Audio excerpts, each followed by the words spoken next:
2026માં ચાંદીમાં રોકાણ કરવું એ આર્થિક અને ઔદ્યોગિક બંને દ્રષ્ટિએ અત્યંત આકર્ષક સાબિત થઈ શકે તેમ છે. શ્યામકુમારના નમસ્કાર. આજના વિડીયોમાં આપનું સ્વાગત છે. તો ચાલો આજે પણ મેળવીએ નવી જાણકારી, પણ ચેનલને સબસ્ક્રાઇબ કરવાનું ભૂલતા નહીં. નિષ્ણાતોના મતે, વર્ષ 2026 સુધીમાં ચાંદીના ભાવમાં મોટો ઉછાળો જોવા મળી શકે છે, જેનું મુખ્ય કારણ વૈશ્વિક બજારમાં તેની વધતી જતી માંગ અને મર્યાદિત પુરવઠો છે.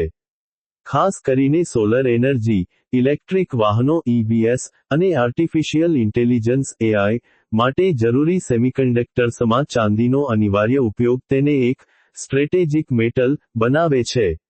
રિપોર્ટ્સ મુજબ, ભારતીય બજારમાં ચાંદીના ભાવ 2026ના અંત સુધીમાં 3 લાખ રૂપિયાથી 3,50,000 રૂપિયા પ્રતિ કિલો સુધી પહોંચવાની શક્યતા છે, જે રોકાણકારો માટે 20% થી 25% સુધીનું વળતર આપી શકે છે. રોકાણની દ્રષ્ટિએ 2026માં ચાંદીના મુખ્ય ફાયદાઓ. ઔદ્યોગિક ક્રાંતિનો લાભ. ચાંદીનો 50% થી વધુ ઉપયોગ ઉદ્યોગોમાં થાય છે. 2026માં વિશ્વભરમાં ગ્રીન એનર્જી અને ટેકનોલોજીના પ્રોજેક્ટ્સ વેગ પકડશે, જેના કારણે ચાંદીની માંગ તેના પુરવઠા કરતાં ઘણી વધારે રહેવાની સંભાવના છે. આ સપ્લાય ડેફિસિટ, પુરવઠાની અછત કિંમતોને ઊંચા સ્તરે લઈ જશે.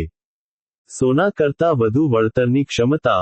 ઐતિહાસિક રીતે જોવામાં આવ્યું છે કે તેજીના સમયમાં ચાંદી હંમેશા સોના કરતાં વધુ ટકાવારીમાં વળતર આપે છે. વર્ષ 2025માં પણ ચાંદીમાં ભારે તેજી જોવા મળી છે, જે 2026માં પણ જળવાઈ રહેવાની ધારણા છે, કારણ કે ગોલ્ડ-સિલ્વર રેશિયો ઘટી રહ્યો છે, જેનો સીધો ફાયદો ચાંદીના ભાવને મળે છે. સુરક્ષિત રોકાણ. Safe heaven. વૈશ્વિક ભૌગોલિક રાજકીય તણાવ અને આર્થિક અનિશ્ચિતતા વચ્ચે ચાંદી એક સુરક્ષિત સંપત્તિ તરીકે કામ કરે છે. જો શેરબજારમાં અસ્થિરતા આવે, તો ચાંદી તમારા પોર્ટફોલિયોને સુરક્ષા પ્રદાન કરી શકે છે. ડિજિટલ અને ETF રોકાણની સરળતા. 2026 સુધીમાં ભારતમાં સિલ્વર ETF અને ડિજિટલ સિલ્વરના વિકલ્પો વધુ લોકપ્રિય બનશે. આનાથી સામાન્ય રોકાણકારો માટે શુદ્ધતાની ચિંતા વગર અને ઓછી રકમથી ચાંદીમાં સિસ્ટમેટિક ઇન્વેસ્ટમેન્ટ પ્લાન શરૂ કરવાનું સરળ બનશે.